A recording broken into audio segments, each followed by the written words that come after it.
Alors on vous l'annonçait au tout début de ce match day, il y aura pas mal de confrontations dans cette journée où on peut voir un certain déséquilibre sur le papier. Et c'est pour ça que cette journée est très intéressante.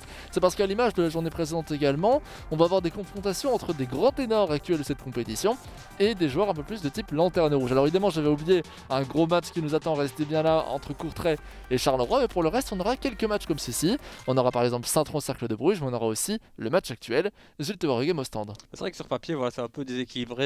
Zult qui est en tête du classement à égalité de points avec Courtrai du côté d'Ostende qui est dernier. Voilà, il a montré de belles choses contre le Standard, il a réussi à mener au score 2-0, mais au final il a quand même perdu. Et de manière générale, bah, voilà, les semaines s'enchaînent et se ressemblent. Du côté d'Ostende, on n'arrive pas à aller chercher des points. Et donc ouais, normalement aujourd'hui, dans cette confrontation, on devrait avoir un match à sens unique en faveur de Zulte Waregem. Ce sera peut-être particulièrement visible si on regarde le classement. Alors évidemment c'est un classement provisoire. On a pris ici en compte les matchs qui ont déjà été joués. Donc certains joueurs ont 6, d'autres 5, d'autres 4 matchs déjà à leur actif. Mais ce qui est clairement visible, c'est voilà, on a une nette domination pour l'instant de Courtrai, Anderlecht, Zulte Waregem, Saint-Tron. Toute une équipe, disons plutôt, avec 7-8 joueurs qui sont partis pour le top 8. Mais par contre, il y a un élément qui ne change pas. C'est que là où les grands commencent à prendre des points et le top 8 s'écarte, les lanternes rouges ne bougent pas. 0-0-0-1. C'est clairement très mal parti, aussi bien pour Ostende que pour d'autres équipes comme Wasson Leveren qui a déjà joué son match et l'a perdu, ou encore d'autres équipes comme le Cercle ou Berscott qu'on verra un peu plus tard. Ouais, c'est vrai que pour eux ça devient compliqué, qu'on est quand même au tiers de la compétition, donc petit à petit, bah voilà, on avance pas mal. Bien Mais sûr. si tu commences pas à prendre des points, si tu veux vraiment viser le top 8, ça risque d'être quand même vraiment compliqué. Parce que typiquement ici, le top 8 est à 10 points, si je dis pas de bêtises. Donc ceux qui ont 0 points, bah, ils ont déjà au moins 3 matchs de retard. Et ils doivent encore grappiller des petits points par-ci par-là, donc c'est dur. Oui, absolument, ça va être très très difficile. Du côté de ces lanternes rouges, évidemment, on part largement favori du côté de Zult. Alors, un petit retour sur les résultats durant les matchs D qui ont précédé. Tu en as déjà fait l'éloge du côté d'Ostende parce que tu as parlé de cette victoire 3-2 du Standard de Liège durant les matchs D précédents. Avant, il avait également perdu. En fait, il n'a fait que perdre, mais avec des scores un peu différents. 3-1 face à l'Antwerp. Ce qui est important de souligner, c'est qu'il n'a perdu entre guillemets que 3-1. Et lorsqu'on voit le match entre l'Antwerp et Waston Beveren, on se dit que peut-être qu'il aura moyen de faire quelque chose dans une confrontation entre ces deux joueurs. Et puis du côté de Zult, bah, ce sont que des victoires, sauf un nul, justement contre Waston Beveren, ce qui est d'ailleurs d'autant plus étonnant. Victoire de Buzyn contre le Genk d'Abdoulaye durant la journée précédente, et encore un petit peu avant. Il nous avait notamment montré de belles choses face au Berscott, mais il s'était quand même fait un peu peur, 2-1 seulement. Oui.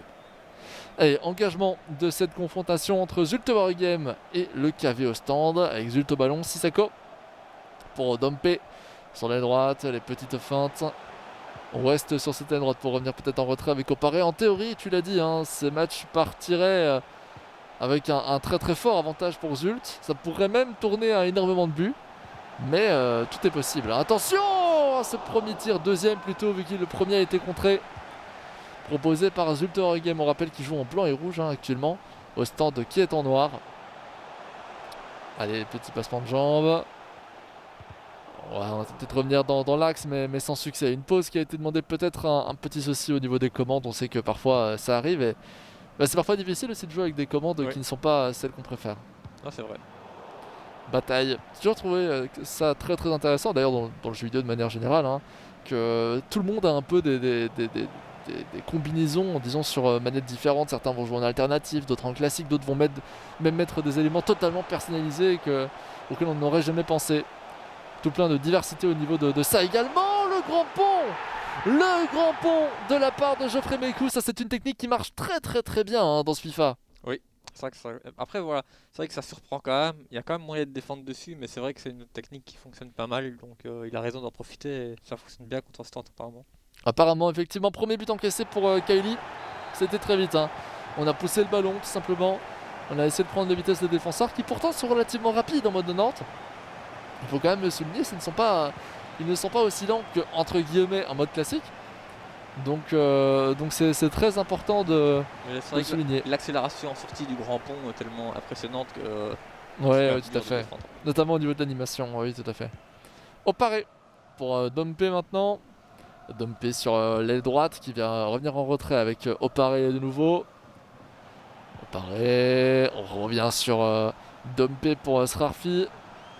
Peut-être une opportunité là, créer quelque chose. On va remarquer qu'il y a très très peu d'attaquants du côté de Zult et que malgré tout, On arrive à approcher du rectangle avec une passe en retrait par Armenakas. C'est le tir d'Armenakas qui est contré par TAT, mais ça va revenir. Alors là, par contre, je n'ai rien compris du tout, mais ça s'appelle un contre favorable.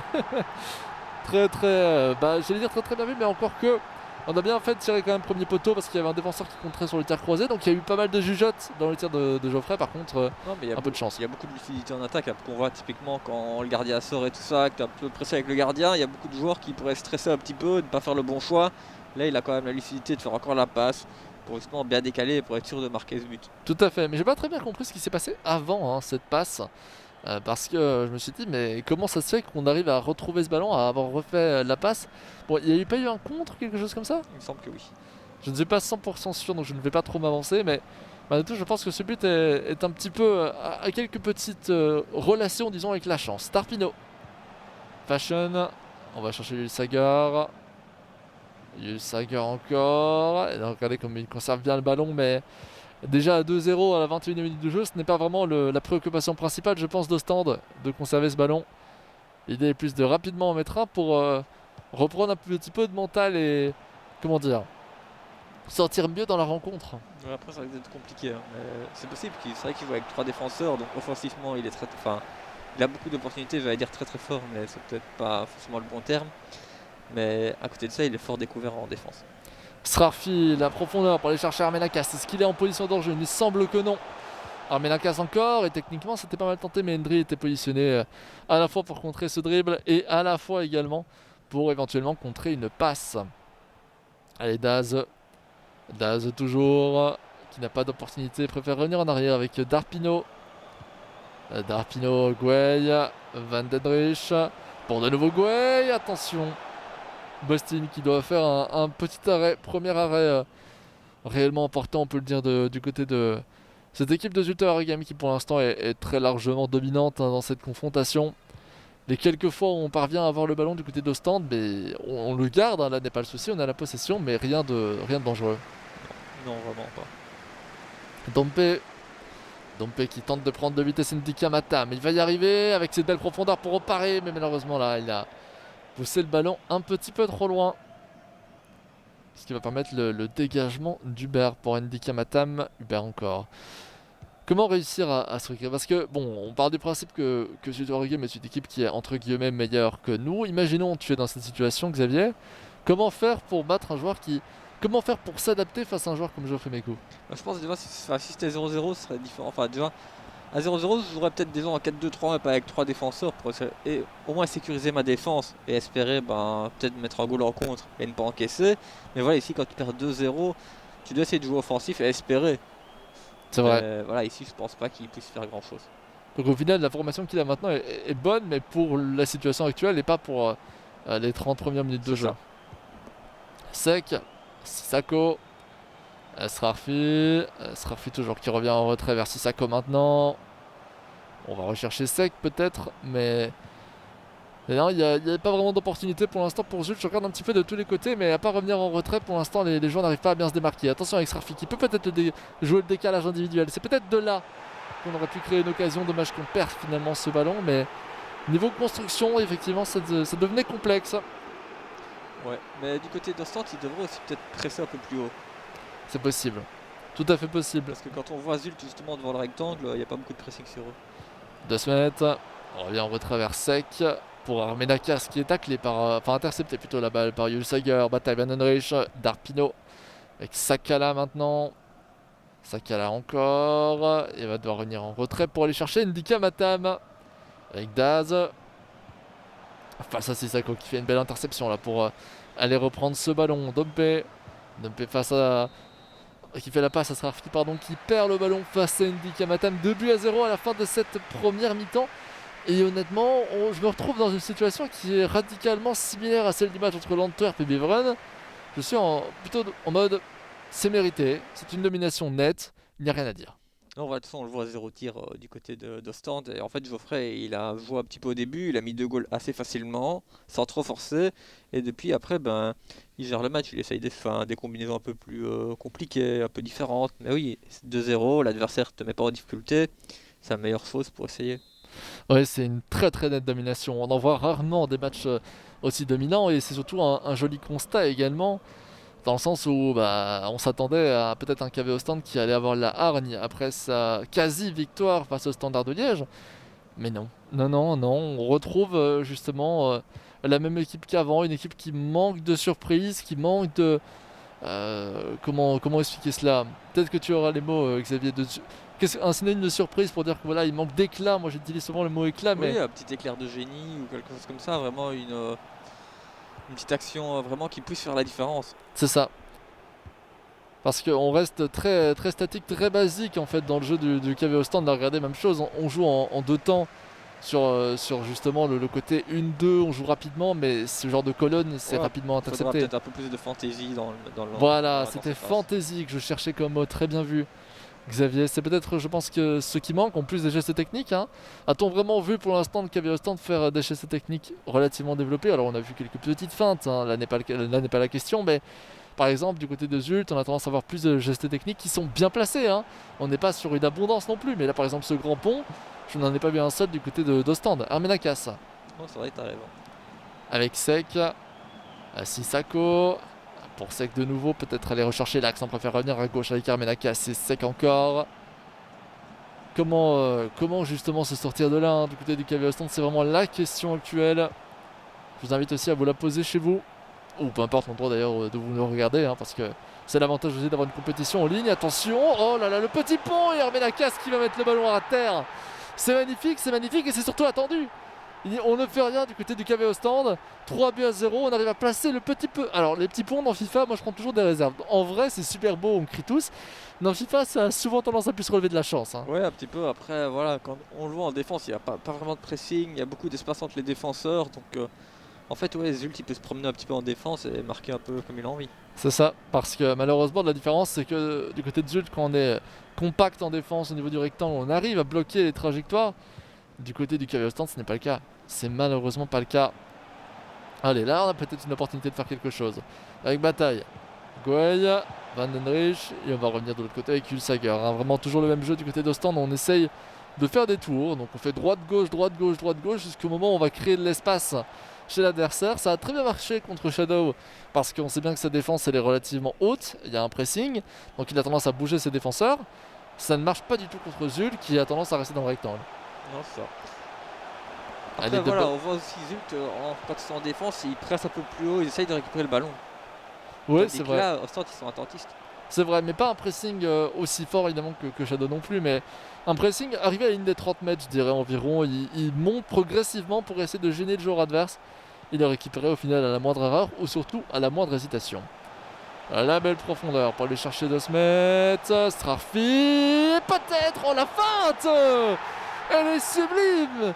Là c'est incroyable ce que nous propose Geoffrey Mécou encore là-dessus avec ce joli tir. On se retourne pour créer l'espace premier poteau. C'est totalement contre-intuitif pour un défenseur, très bien Ouais. réalisé. Et voilà, mais typiquement, c'est le genre d'occasion dont on discutait un petit peu auparavant, c'est que un 0-0, je ne pense pas qu'il l'essaye par exemple. Oui, c'est vrai. C'est vrai, là il est en train également de se faire plaisir, de nous faire plaisir et aussi de développer son jeu.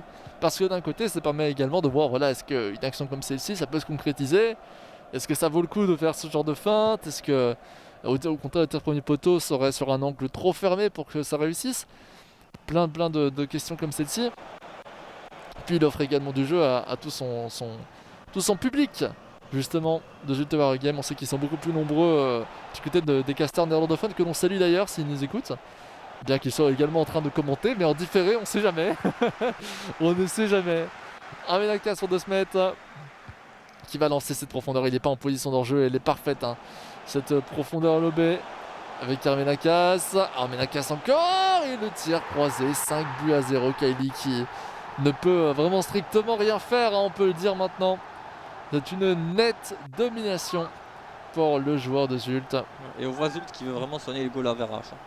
Ah bah oui, bah là lui effectivement ça l'aide, hein, parce que c'était le gros souci qu'il avait face à Kortrijk. Hein. Ouais, et puis de manière générale, c'est pas forcément la meilleure attaque. Enfin, il était quand même plus ou moins au milieu de classement au niveau des attaques, donc ça allait, mais c'était pas fou pour quelqu'un qui était deuxième, C'est ça. première égalité.